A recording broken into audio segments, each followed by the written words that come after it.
Kementerian Pertahanan Rusia kembali memamerkan pukulan yang sangat kuat dari pesawat tempur Su-34 Rusia terhadap sasarannya dengan menggunakan bom FAB-3000.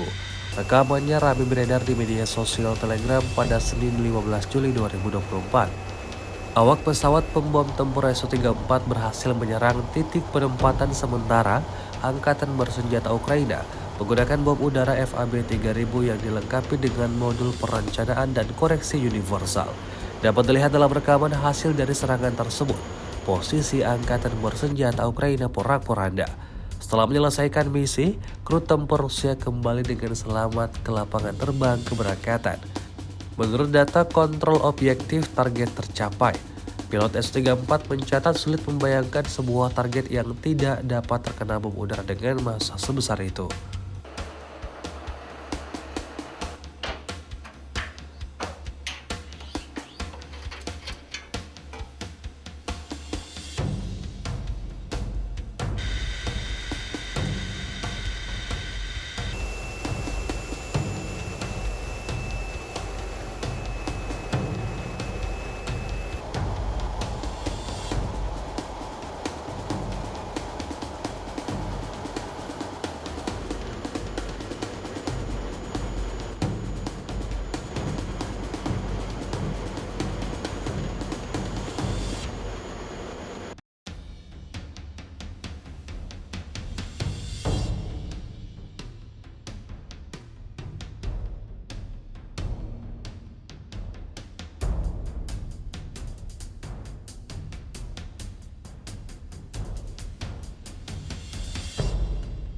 Download Tribun X sekarang, menghadirkan lokal menjadi Indonesia.